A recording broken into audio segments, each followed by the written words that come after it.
Et salut à tous. Aujourd'hui, on s'intéresse un peu à la thématique énergie.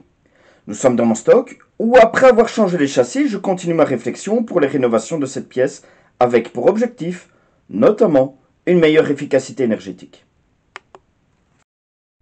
Je vous présente le convecteur électrique de cette pièce. Il était installé avant mon arrivée dans cette maison. Son système d'alimentation est un peu complexe, et il était adapté aux besoins des anciens proprios pour qui cet immeuble était une seconde résidence. Il est alimenté par un compteur exclusif nuit, qui permet de chauffer quand l'électricité est la moins chère, le tout relié à une centrale d'alarme permettant de décider ou non son activation, et finalement, un thermostat était situé dans une autre pièce pour décider, en dernier ressort, son alimentation ou pas. La chaleur accumulée la nuit se diffuse gentiment en journée par accumulation. Il fallait donc 3 conditions pour qu'il y ait une chauffe. La nuit, le go délivré par la centrale d'alarme et la chute de température en dessous de celle du thermostat. C'était pas con, c'était très certainement adapté aux besoins de l'ancien proprio, mais pour moi, ça ne colle pas à mes habitudes et stratégies. La preuve, depuis 7 ans, je l'ai presque jamais activé. En effet, le chauffage électrique a été remplacé depuis comme moyen principal par le chauffage au bois. Cette pièce qui était une chambre est devenue un stock alimentaire où la température visée n'est plus du tout la même. Cette pièce est devenue une pièce froide et c'est très bien comme cela. En plus, il est un peu encombrant et le retirer me ferait gagner de la place. Dernier litige que j'ai avec, c'est que le ventilateur de ce radiateur est alimenté, lui, par une toute autre façon. Il est alimenté par le compteur bihoraire, le tout contrôlé par un thermostat qui reste encore un grand mystère pour moi, car même au minimum, il arrive que ce ventilateur tourne quand il fait froid.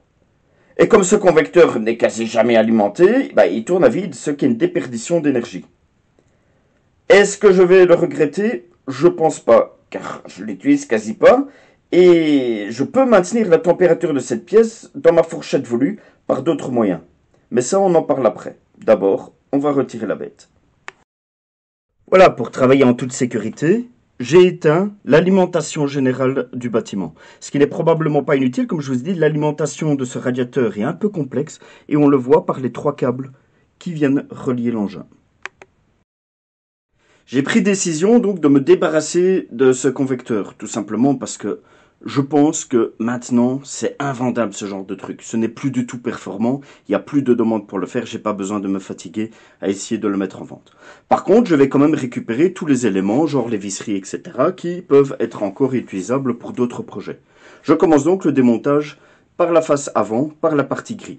Ce que vous voyez ici est un élément de chauffe, ce que vous voyez là est simplement un câble de mise à terre pour la sécurité lors de son fonctionnement.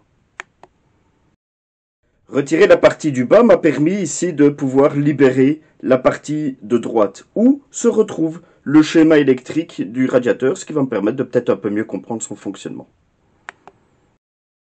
De plus, maintenant, j'ai accès à l'alimentation électrique, l'objectif pour moi étant simplement de retirer les câbles qui alimentent le radiateur.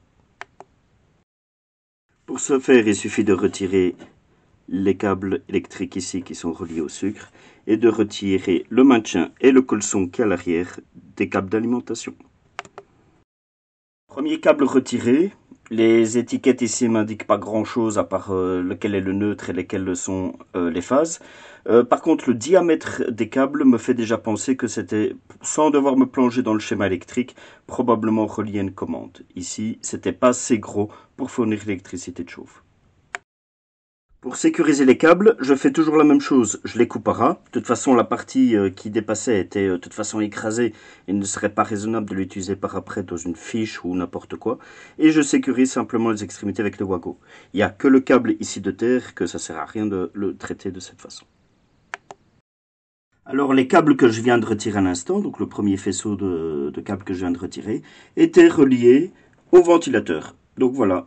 Et on peut constater qu'il faisait du 12 watts. Donc, à partir déjà de ce soir, je vais pouvoir économiser 12 watts sur ma consommation électrique.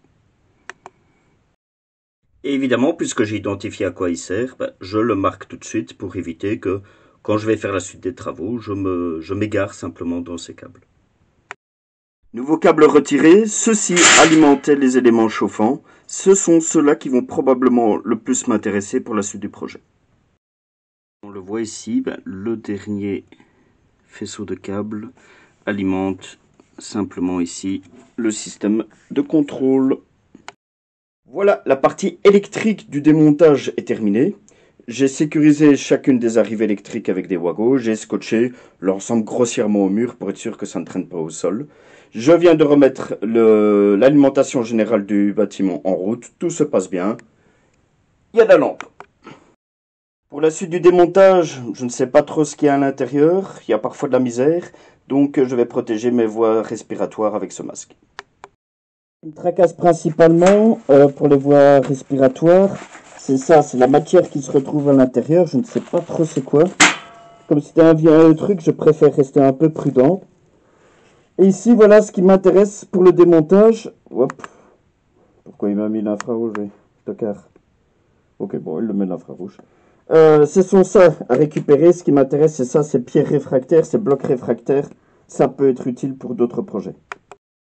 Alors, pour récupérer les autres éléments accumulation, je vois ici que je suis gêné avec la résistance chauffante. Alors, idéalement, j'aurais dû démonter là, etc. Je me suis pas fait chier, j'ai pris la pince coupe boulon et j'ai coupé. C'est de toute façon des éléments que je ne veux pas récupérer. Alors, ces pierres que j'appelle faussement réfractaires, je devrais plutôt parler de pierres accumulation de chaleur. Pourquoi je veux les garder? Simplement pour les amener ici à proximité du poêle à bois. Donc ça, c'était déjà des vieilles pierres, déjà récupérées d'autres accumulateurs que j'ai déjà dégagés. Et j'ai utilisé simplement pour leur fonction première, accumuler la chaleur. Ici, celle du poêle à bois, afin de pouvoir gagner en inertie pour simplement le confort thermique de l'habitat. Avec les nouvelles dimensions de pierres que j'ai pu récupérer, je vais voir s'il n'y a pas moyen de faire mieux que déjà le petit bricolage que j'ai fait. Donc il y en a ici à l'arrière et il y en a ici en dessous. En effet, elles ont une masse, elles ont un volume qui n'est pas inintéressant du tout. Fin du démontage, vous avez vu, ça a été très rapide, en une demi-heure c'est plié, ça demande pas grand chose comme outillage. Évidemment le projecteur bien utile dans cette pièce qui est peu éclairée évidemment à partir du moment qu'on coupe l'alimentation de la pièce. Quelques pinces, quelques tournevis, les wagos pour sécuriser une fois que c'est tout fini. La pince coupe-boulon, c'était facile pour ne pas trop se casser le cul avec la résistance électrique. Un peu de tape. Et vous voyez que dans ce que j'ai récupéré, il n'y a pas grand-chose. Il y a quelques visseries. C'était celles qui ont vraiment été nécessaires pour que je puisse démonter. J'ai pas voulu consacrer plus de temps à aller plus loin. C'est un problème de temps, c'est un problème de rentabilité pour quelques vis, parfois ça n'en vaut pas la peine.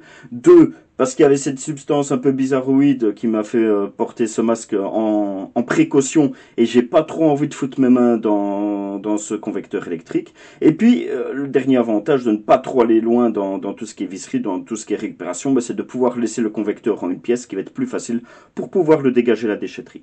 Voilà, rien de compliqué, si vous devez le faire, vous avez vu, c'est assez simple, il faut juste un peu de logique, pensez à identifier évidemment les câbles électriques et certainement faire attention d'un point de vue sur accident. Si vous ne vous êtes pas à l'aise avec toutes ces notions d'électricité, passez évidemment par un professionnel. Vous l'avez compris, la fin de la rénovation de la pièce, c'est pas pour tout de suite, parce que j'ai beaucoup de chantiers qui sont en cours. C'est déjà un bon morceau de fait, j'ai déjà plus d'espace. Ça peut rester en stand-by pendant quelques semaines. Évidemment, il y a d'autres projets, comme je vous ai dit, cette pièce a déjà des nouveaux châssis. Le plafond va être rabaissé, l'éclairage, vous le voyez, c'est un éclairage en coin qui est vraiment pas efficace. Il va être replacé également, en même temps que je vais abaisser ce plafond, je vais également l'isoler pour un meilleur confort thermique. Et je vais placer ici un autre système de chauffage qui, lui, sera beaucoup plus adapté à mes besoins, mais en m'inspirant beaucoup de ce que l'ancien propriétaire avait fait comme dispositif, parce que c'était pas si mal que ça. Je vous en dirai plus peut-être dans une prochaine vidéo. N'hésitez pas à vous abonner. Le petit pouce, ça fait toujours plaisir. Pour le reste, préparez-vous.